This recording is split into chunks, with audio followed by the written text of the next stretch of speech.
Hi, and welcome back to my channel where we turn financial chaos into clarity.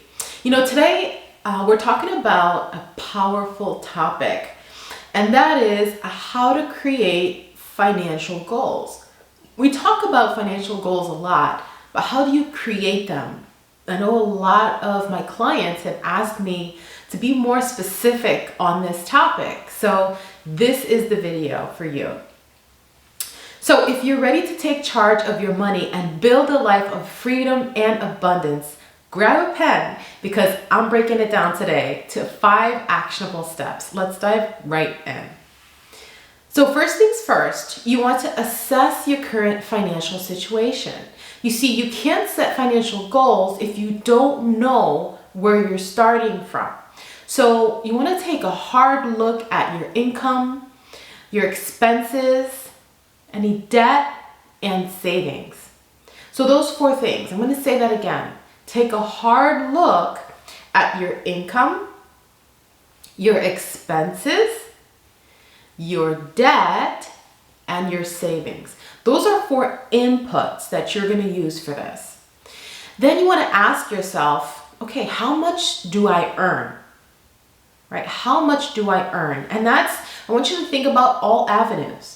Every single avenue, not just your primary source of income, because you may have some investments that are earning dividends that maybe it's not a lot, but it's still something. Or maybe you have alimony or child support, or you have a side hustle where you might not be making, a lot, but it's something. Gifts that you know that you can kind of count on consistently.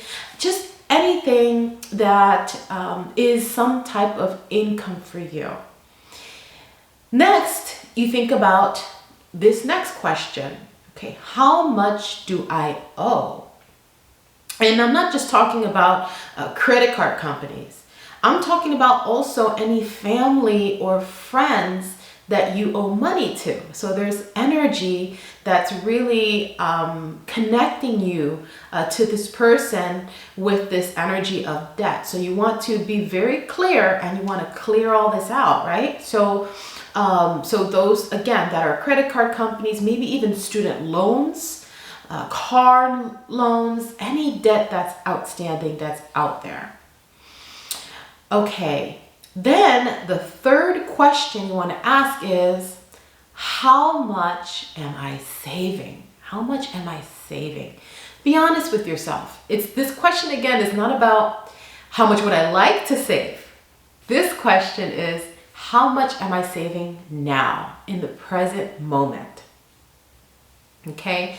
And I want you to not put too much feelings and emotions in this particular part of the assessment, because we're just taking a snapshot, right? So no shame, no guilt, no embarrassment. You're just collecting data.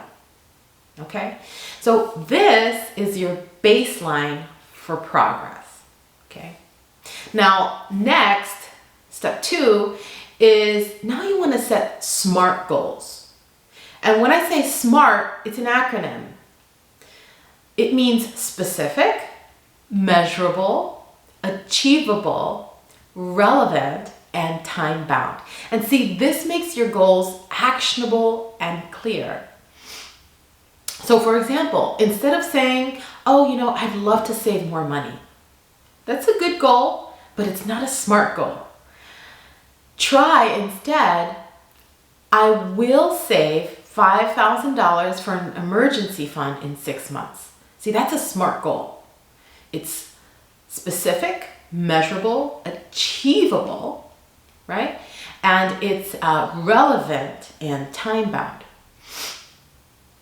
Or another example is, I'm going to pay off $10,000 in debt within a year. That's another SMART goal. So get familiar and comfortable with creating these goals. So when your goals are clear and measurable, they become easier to stick to.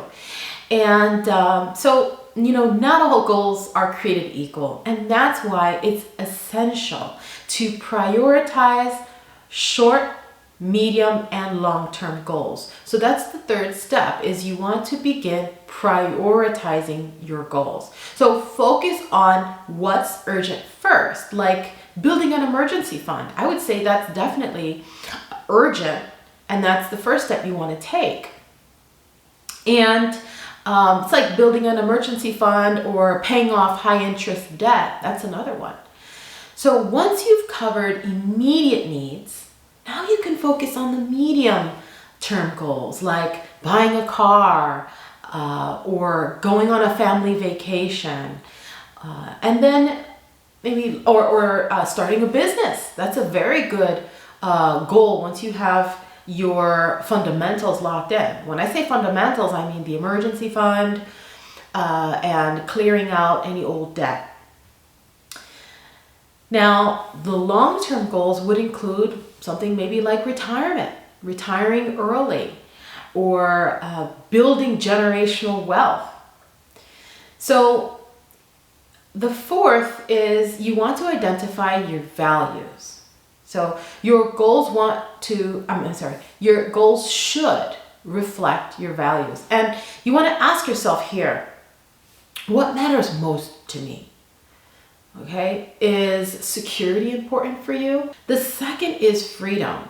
For a lot of people, men and women, freedom, independence, financial freedom, to be able to have a job or a career or a business that you want to do because you're passionate about it, to be able to work for the passion of creating something, to use your creative faculties, not because you need the work to cover basic expenses like a roof over your head or food on the table. You see, that's the freedom I'm talking about. Freedom, financial independence, financial freedom.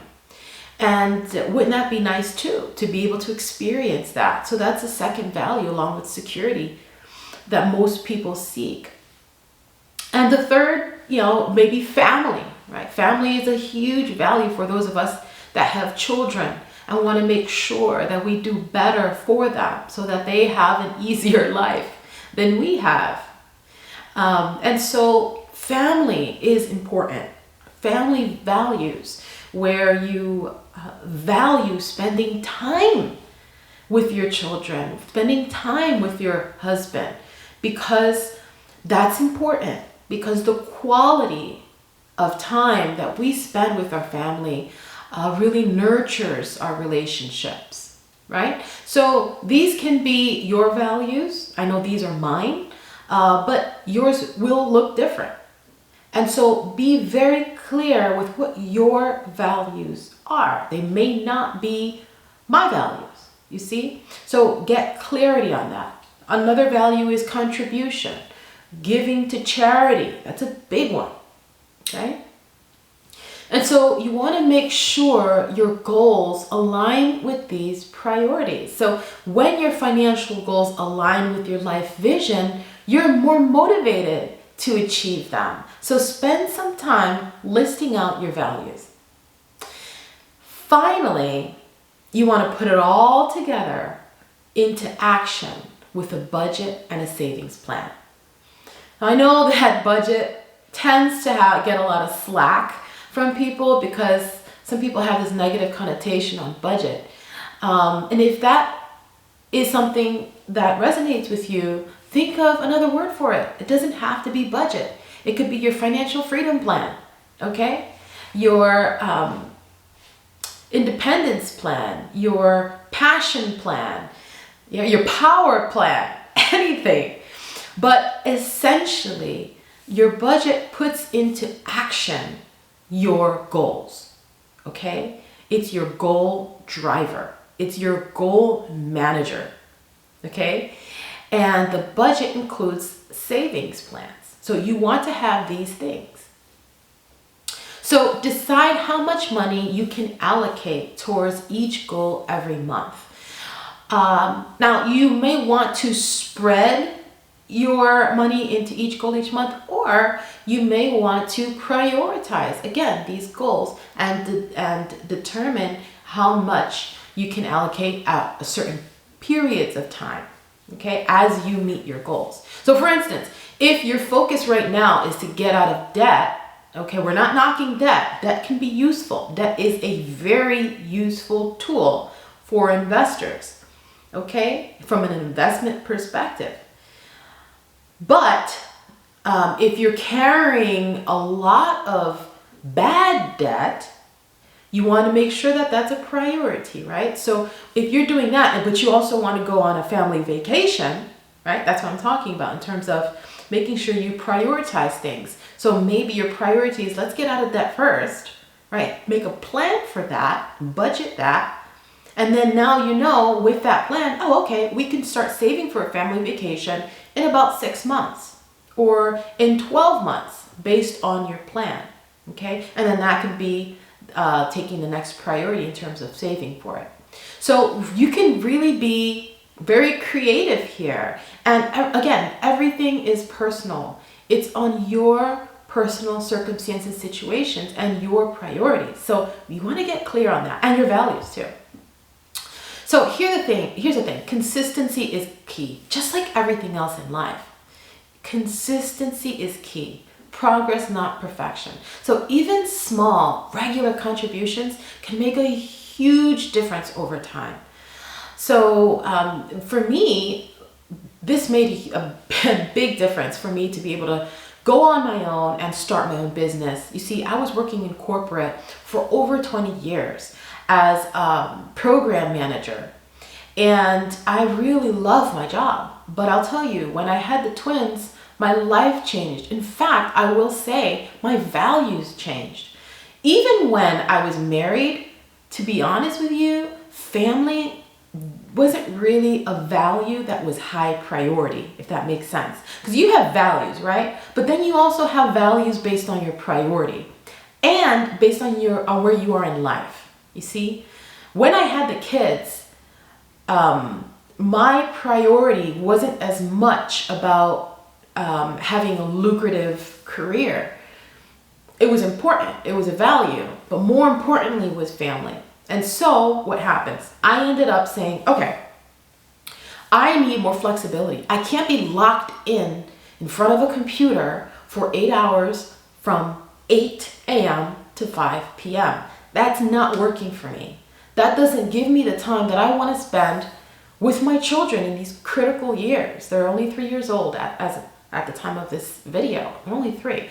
So I'm thinking this while I'm pregnant, and while I'm pregnant, I'm working, in